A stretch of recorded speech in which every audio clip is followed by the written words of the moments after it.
Nora Ntungu owns a workshop where she makes sweaters and school uniforms. She is articulate and a mother of 4 beautiful children. Through small microfinance loans, she has been able to start a small business, expanding it from a grocery to a workshop. She has been able to purchase a plot of land and is preparing to build a residential house on it. Buwembo Yosokofati is an artist. He makes crafts and other art pieces which he sells to tourists. He has built himself a beautiful house which is full of art pieces. Once in a while he needs to acquire a loan to service some large orders. Atusime Catherine is a businesswoman. She started doing business in 1994 with only 1,300 shillings, which is less than $1. She used the sitting room of her 2-roomed house and set up a salon for ladies. Using a small microfinance loan, she has expanded her business, which now includes a cosmetics shop, and has built a house which she rents. Lubega Thomas is a shopkeeper. He started by making mats and he graduated to being a carpenter. He raised some money which helped him to start a small business of selling cigarettes on the street. Using small microfinance loans, he was able to expand his business and now has a shop in Wakiso Township where he has built himself a residential house and is able to educate his children. All the above persons have 2 things in common. They are microfinance clients and they are all persons with disabilities.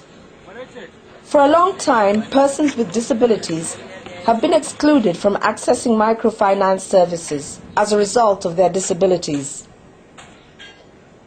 The Norwegian Association for the Disabled, through the National Union of Disabled Persons of Uganda and Microfinance Association Institutions of Uganda, is funding a project to increase access to the microfinance services through a number of initiatives aimed at changing perceptions, attitudes and practices of both the microfinance institutions and the persons with disabilities. Ms. Asamo Helen Grace is the Deputy Director in UDIPU.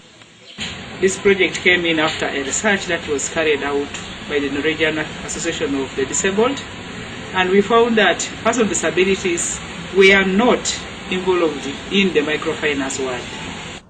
Mr. David Baguma is the Executive Director, AMFUI. Microfinance for people with disability is a program that actually provides the equalization of opportunities for people with disabilities so that they can also access financial services and improve on their socio-economic well-being.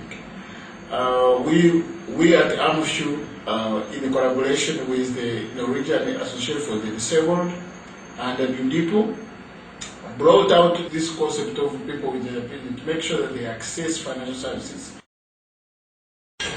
The project has identified a number of exclusion mechanisms that have tended to exclude persons with disabilities from accessing microfinance services. My biggest challenge came when I joined the solidarity group of women who were able-bodied. The women took long to trust me because they took me for somebody who would not be able to pay her part. They demanded that my husband guarantees my loan. When my husband turned up, he was also a person with disability. It took the intervention of the manager who visited us and after assessing our projects, convinced the group to accept me. When I finally got the loan, it was my husband who signed for it. On the side of my sisters and brothers who are disabled, we have what we call inferiority complex or low self-esteem. We believe that we cannot, and once you say you cannot, then you will not. For those persons with disabilities who have overcome the self-exclusion mechanism, accessing the microfinance premises is another problem to overcome. Microfinance emjentero kujjamu sente eya ongeza ebwayisa. Sincerely, the place where we get our loans, Ongeza Microfinance, is not friendly to people with disabilities. They have very high steps, and even me who walks with the aid of sticks has to struggle to access it. The microfinance institutions themselves have not always seen the persons with disabilities as a market potential. Originally, we used to have these clients, but we are not really minding about thinking them as a special group that can be focused with microfinance approach. Some of the services offered by the microfinance institutions are designed in a way that exclude a lot of persons with disabilities. I stopped getting loans from private microfinance because their conditions became too difficult to maintain. They required you to pay back on a weekly basis, and if you delayed even for a day, they would not listen.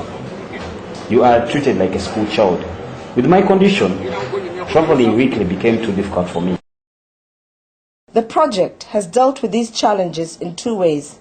Nudipu has dealt with the exclusions concerning the persons with disabilities. Specifically, in Nudipu, what we are addressing is attitude change, especially among people with disabilities. We are out to tell them that, financial services are for everybody.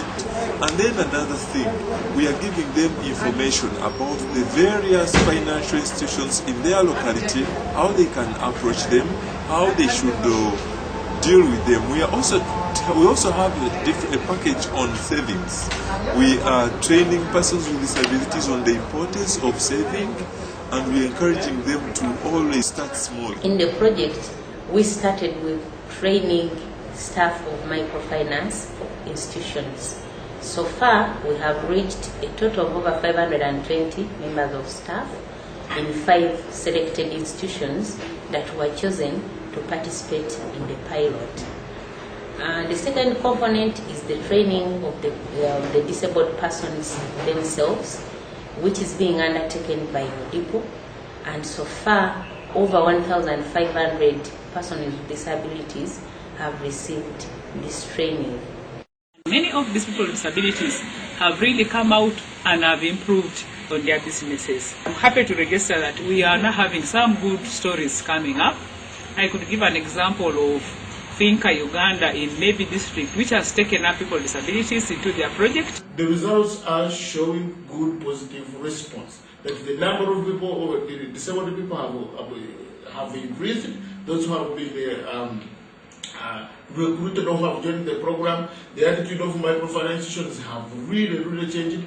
Others have actually included it in their work plans as an affirmative action, if we can say so. My message to all the institutions, I want us to look at this project as a win-win situation.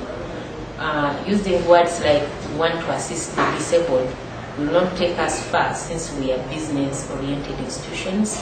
Let's look at it as a win-win situation whereby when we serve the disabled, they benefit as we also benefit when we get them as customers. When you get to people who are deaf, when they go to the institutions, there's a communication gap. When you reach the institutions, you don't get any material which is brailled, and we are calling upon the institutions at least to begin thinking of how do we introduce sign language. Sign language is something which is in the Constitution of Uganda.